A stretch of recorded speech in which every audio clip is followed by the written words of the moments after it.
Good morning again. I think it's a rule we all have to say good morning when we step up here. Because it is, right? It's good morning. The title, With My Father's Eyes, was something that came to me because I'd been looking at some different passages in the Bible. I know it's hard to believe that I spend any time doing that, but I actually spend a lot of time doing that. And in many places, it says things like, they have eyes but cannot see. It says that in Psalms, says it in Jeremiah, says it in Isaiah, says it in Mark, says it in Matthew. It says it in lots of places. And so I thought about that, and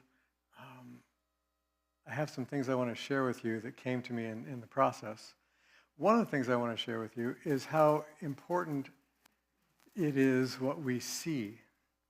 Because what we tend to think is that what matters is what happens to us in life. And we're either happy about what happens to us or we're upset about what happens to us. But what matters is what happens to us. And I put it to you that what matters more is how you see what happens to you.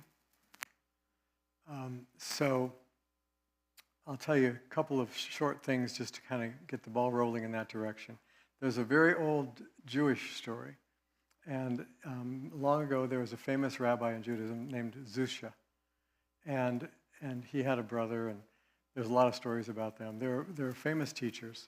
Well, at one point in their life, they just had one tragedy after another. They lost people in their family to death.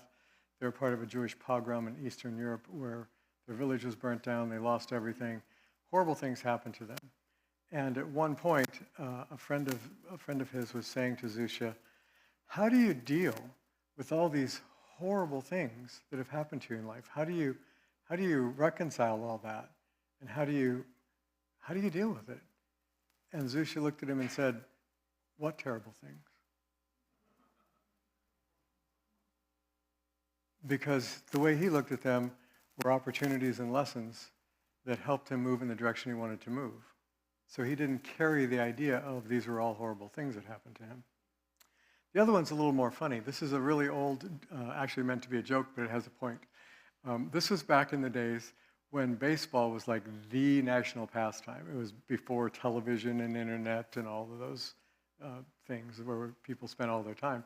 And there were three very famous umpires. I can't remember their names because I'm not a baseball guy, but there were three famous umpires, and they were interviewed one time. Because umpires, if you follow baseball at all, sometimes people get really upset with them because they don't think they make the right call, and the game can be affected by that. So they interviewed this one famous umpire, and they said, okay, so how do you tell the difference between balls and strikes when you're up there in the game? And he said, well, it's easy. There are balls, and there are strikes, and I call them exactly as they are. That's simple. And he went, oh, okay. So he went to the second umpire, and he said, well, is that how you do it too? And he said, no. He said, sometimes it's really hard to tell exactly where that ball came across. And he said, so it's true that there are rules defining balls and strikes, but it's really hard to tell sometimes. So the best you can do is you call them as you see them, and you stick with that. And he said, okay, so that made sense. Then they went to the third umpire, and they said, well, what do you think? What's your attitude toward this? And he said, both of those things are true. There are balls and there are strikes, and sometimes it's hard to tell the difference, but you know what? They ain't nothing till I call them.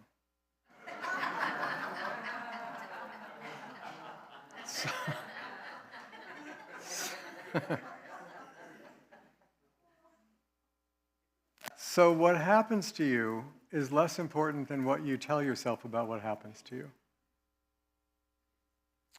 So that's something that I think would be a good thing for us to remember.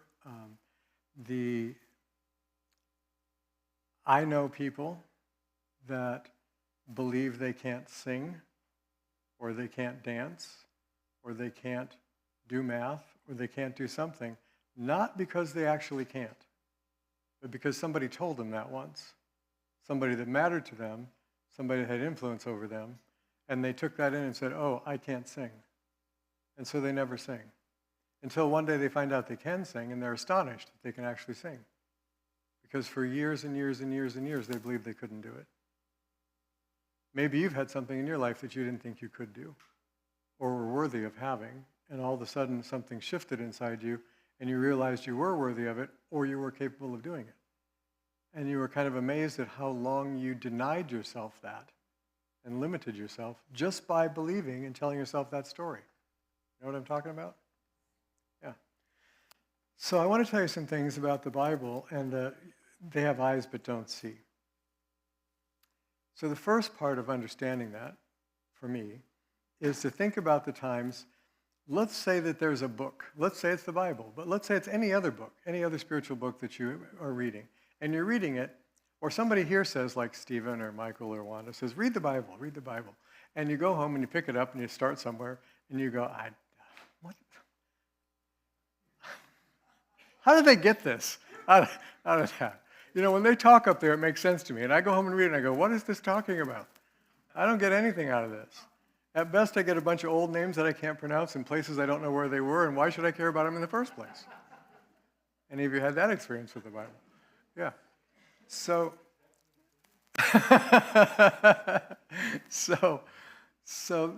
it's, you know, it's like, what do we do with that? Have you ever had one of those passages that you read that made no sense to you, and maybe a day later, or a month later, or a year later, or 5 years later, you happen to come across the same passages and you read it, and you know what? It opens up to you and you go, oh my gosh, this is what that's talking about. And you get it? You saw it before, but you didn't see it. Now you see it and you do see it. So what happened? Did you just get older? Do you see more as you get old? Is that the deal? I don't think so. Did you all of a sudden wake up that morning being really wise? Ooh, I'm wise today, I better go read something. You know, and then suddenly you get it? No. But for whatever reason, in that moment, for whatever reason, whether you knew it or didn't know it, whether you know how you got there, whether you don't know how you got there, in that moment, your consciousness was open to the message. You were just not trying to read anything into it, not trying to see what somebody has told you for decades that it meant and how you're supposed to believe about it, but you just looked at it as it was and went, I'd like to understand this. What is this? And in that opening, the wisdom came. The key to that is being connected to the divine and being open in its presence, instead of continually telling the divine how it has to do things so that it pleases you. Just open to it and be willing to receive it. Also, have you ever heard somebody up here, anybody that's speaking up here, or anywhere else for that matter, where they do, you know, some kind of spiritual or inspirational messages, have you ever heard them talking and all of a sudden things that you've heard about before, whether it's, I don't know, whether it's faith in God, whether it's the inner light, whether it's whatever it is, you've heard it for years and years, and all of a sudden this person speaking, it clicks in you. And you go, oh, and something moves inside you in response to what they're saying. That's that same thing. Suddenly you're seeing. You've been seeing all along physically with your eyes, but you haven't been seeing with your heart. You haven't been seeing with the soul of you. So you're not getting it. You're not getting the message. And you know, there are stories in the Bible, for example, where Jesus is teaching this multitude and it's getting really late in the day and they're all really hungry and they have nothing to eat. So they figure out if there's anything they can feed them with. And they have these very tiny amount of fish and bread, and there's like 5,000 people there, and there's no way they can feed all of them. And then Jesus said, don't worry about it, just pass it out. And all of them not only get fed, but there's leftovers. You know that story?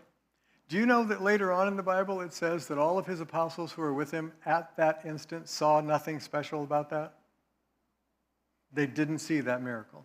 They did not see it. How do you miss that? How many times in my life have I said to myself afterwards, how did I miss that? Haven't you? Yeah. So that's what I think Jesus is talking about, what the Bible's talking about. So I want to share with you just today, because maybe you've never thought about this. I hadn't really spent much time thinking about it. But I want to tell you some things about examples we have in the Bible of people who saw things differently in ways that we don't. So I'm going to go way back to the days of the prophet Samuel. And he was looking for a new king for Israel. And so he went to the best families and the richest families and the best educated families and the most respected families and looked at all their sons to see if they would be a suitable pick for the king of Israel. And lots of people were convinced that lots of those people were, especially the dads of most of those guys, and probably moms too. And Samuel went, nope, nope, nope, nope, nope, nope, nope, nope. And then he went to David, who even his own father said, oh, you don't want to talk to David. David's kind of this daydreamer shepherd guy. He's just like in the field with the sheep. He just, he doesn't know anything but sheep. Right? You don't want to talk to David. So everybody saw this kind of la-di-da daydreamer David kid. And Samuel looked at him and saw a king. And he became one of the greatest kings Israel ever had. Nobody saw that except Samuel. When Yeshua was born, Jesus, whoops, there goes my See, it's good to be connected, because if you don't stay connected, then you can't get the message. So when Yeshua was born, most of the world around him at that time looked at him with the suspicion that he was probably a bastard child. If you've ever read any history, contemporary history, not just the Bible, but contemporary history from that period. And even if they didn't believe that, he was the son, he was from Nazareth, first of all, and there was a saying in ancient Israel, nothing good ever comes from Nazareth. So he came from there. And he came from a dad who was a craftsman. And so he was nothing special. And nobody looked at him as being anything special. But his mother looked at him and said, this is the Messiah. That's what his mother saw in him. Probably that's because she was Jewish, and all Jewish sons are the Messiah. But that's what she saw. John the Baptist has a large following of disciples. Historically, by the way, if you read Josephus or Philo, they talk about John the Baptist. He's not just in the Bible. And they talk about him as having a much larger following than Jesus. Much larger. So he's in the river now baptizing, in the River Jordan, and Jesus comes to him to be baptized. And when John looks at Yeshua, he sees the Messiah of Israel, the one that the Lord has sent and had promised to send for a long time. That's what he sees. And the crowd, do you know what I think they saw? It's like one more guy in line. I have to wait one more guy before I get up. This is a long enough line. Why does this guy have to, come on, move it on, move it on. Hey, hurry up, They didn't say anything special in this guy. John making a big fuss over him. So let's go to Yeshua. What did he see differently than people?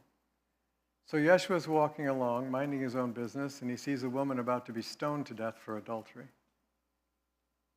And all the people in that crowd felt like she deserved it. They weren't upset by that. They were carrying out the law of Moses, and they felt like she'd been caught in that act, and therefore guilty, and therefore deserved that punishment. They saw somebody who'd broken the law of Moses. They saw somebody who was a sinner. They saw somebody who was a loose woman, or whatever other way they wanted to think of it, and she deserved this punishment. And Yeshua comes up there and does not proclaim that she's innocent. Doesn't say that they shouldn't be doing that. Doesn't take exception with the Mosaic law. Says nothing about her guilt or innocence whatsoever. What he sees is a young, frightened woman about to die alone and very painfully. And that's enough. And he puts a stop to it.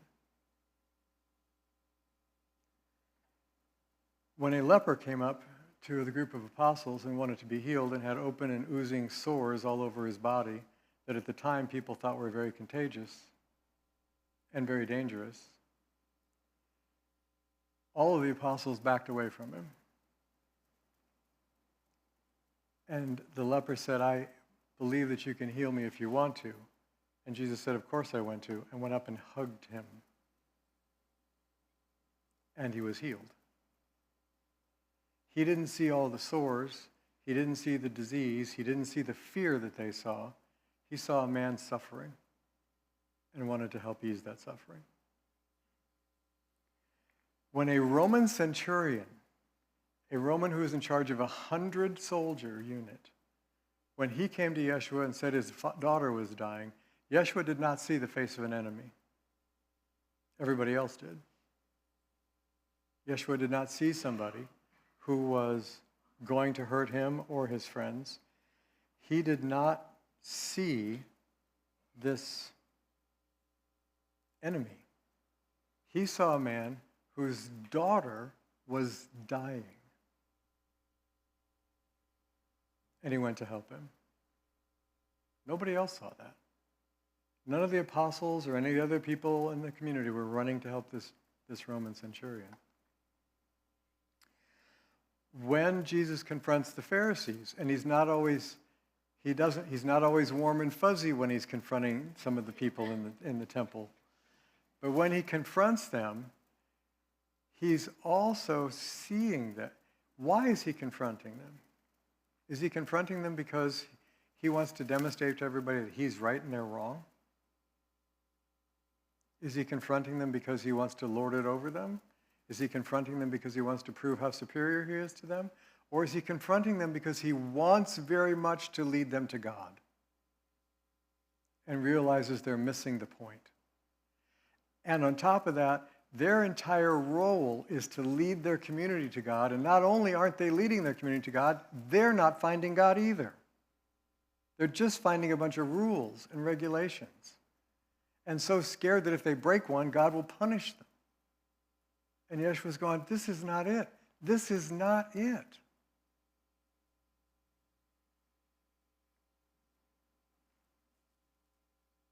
Yeshua saw suffering. I'll tell you one more. There are multiple occasions, actually. There's a woman who's possessed with 7 demons and behaving manically. There's a man who's possessed by demons and is so violent that nobody is able to approach him. Michael has told this story before. And not only does Yeshua approach them, he actually embraces them. Nobody else did that. They were terrified of him. He didn't see the fear. He didn't see the consequences to him. He saw people in agony, souls that were suffering, and said, I know how to help that. What they need is to be loved. And say what you will about the powers that he had and the miracles that he did, I think the biggest miracle he ever performed was he loved everybody he came across. Try doing that today. But if you do, and when you can, miracles happen. The biggest thing that people in the world need, in my opinion, back then and especially today, is to believe they are loved. If they know that, everything about their behavior will change. If they can't find that, everything about their behavior will change. So Yeshua saw love where other people didn't. He saw innocence where other people didn't. And he saw suffering where other people didn't. And what enabled him to do that? How could he and the prophet Samuel and others, how could they see those things that everybody around them weren't seeing, including dramatic miracles that you'd think if you witnessed it, you would notice it, but they didn't notice it. According to the Bible, it says they didn't even see that. They didn't realize it.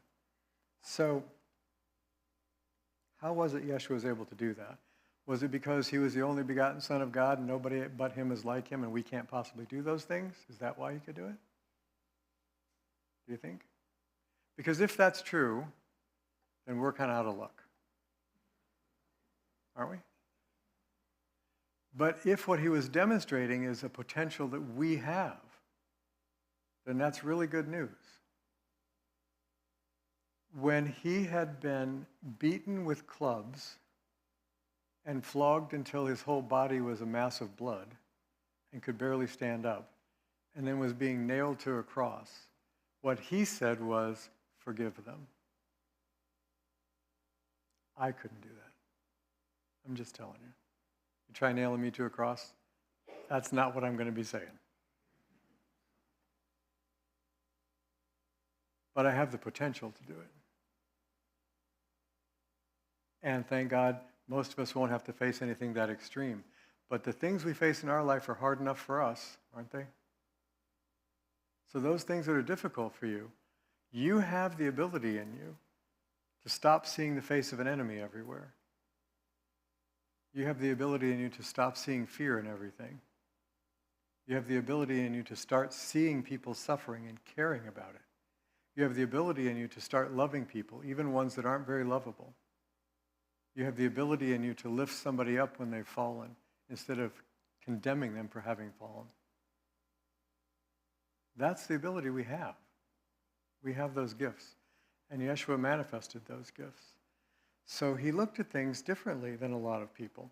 And that made him weird in a lot of people's eyes. Any of you have anybody in your world that thinks you're a little off?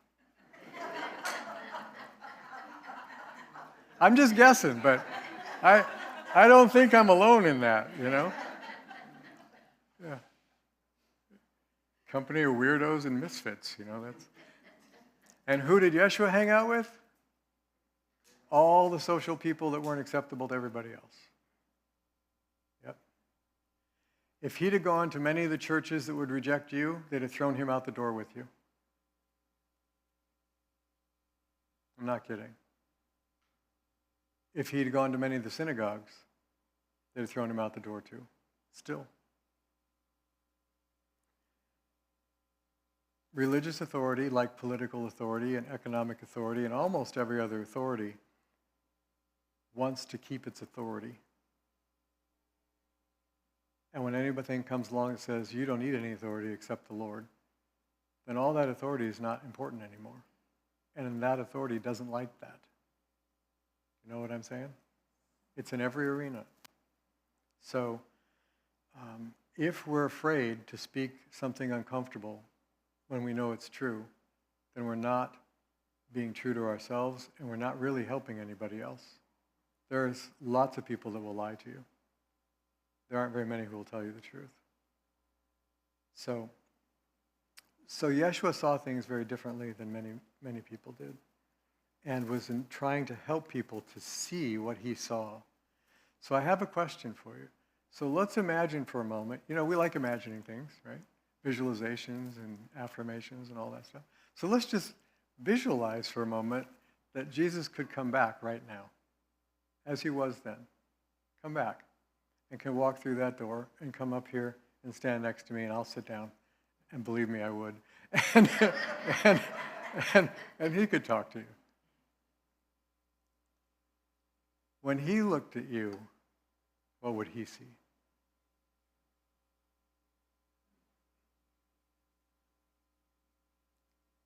Probably not the way you look at yourself in the mirror. So start looking at yourself the way he would look at you, which was with his Father's eyes. So I'm going to just play you a little quiet tune, and then we're going to spend a few minutes in meditation today.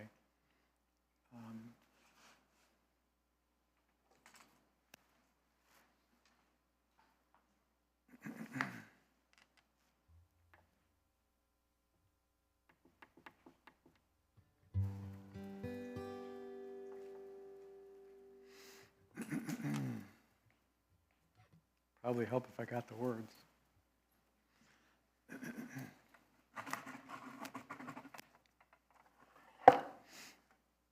So this is just a song about blessing. And one of the things that you have the power to do is to be a blessing.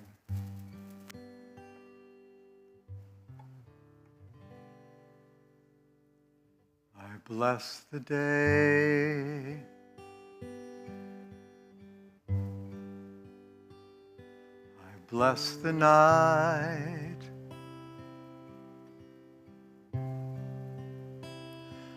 bless the ways your love is always in my life. I bless the strong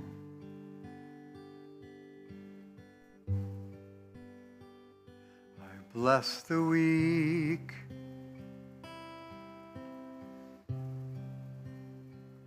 I bless all those who have and those who are in need. There is a light too seldom seen, and it shines in you and me. I bless the day,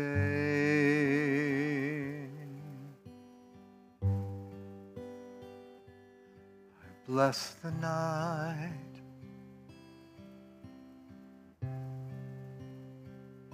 I bless the ways your love is always in my life. I bless the strong, I bless the weak, I bless all those who have and those who are in need. There is a light too seldom seen, and it shines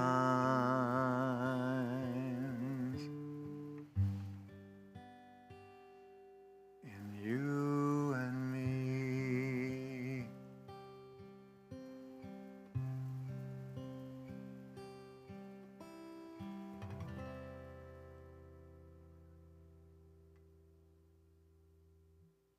So let's just hold our attention inside for a moment.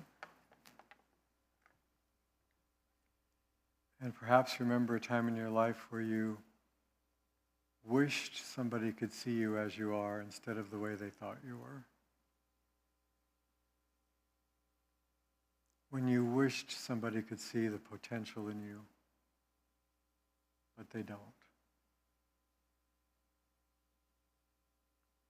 When you wished that you had the courage to bring forth what you know, but were afraid it wouldn't be received well.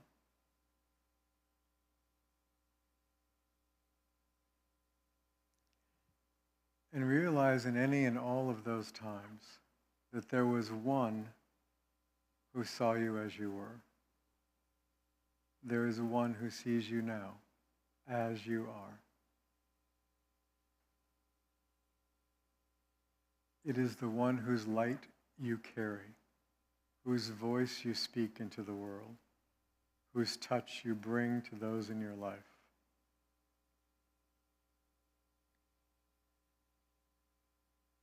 There is greatness in you and in everyone you meet.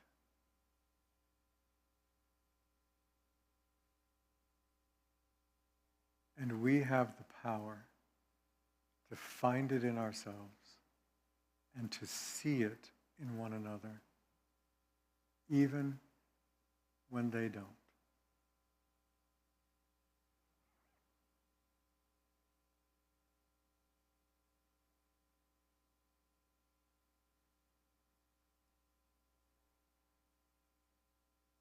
If Yeshua came to this church and got to know this community, I hope that he could say, "Blessed are those because they have eyes that do see."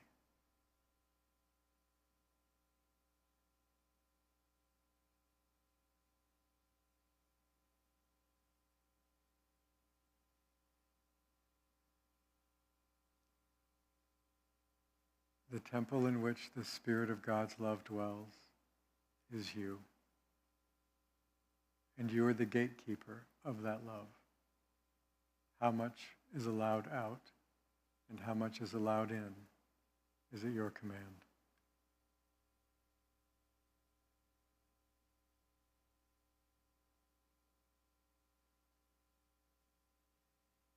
There are balls and there are strikes in life, but they're nothing until you call them.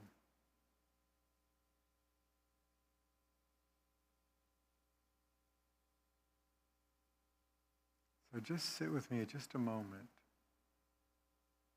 not wondering what's coming next, not hurrying up to get done with the meditation and move on to something else. Just being here in what Wanda calls this abiding spirit. Just being here. Seeing the reality that there is this abiding spirit. It's not a nice idea. It's real. It's not something only a few enlightened souls have. You have it. Right here. Right now. In this and every breath that you take after this one. There it is.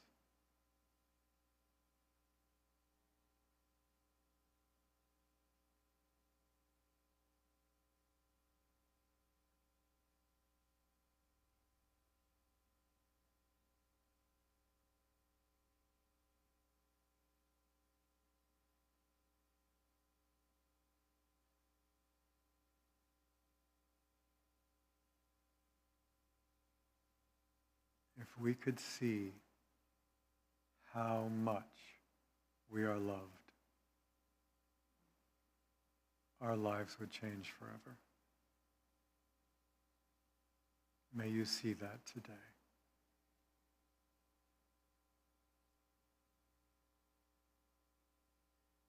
Thank you for the gift of this holy place and these holy souls, Lord, and for the opportunity you present one more time for us to step fully into your kingdom.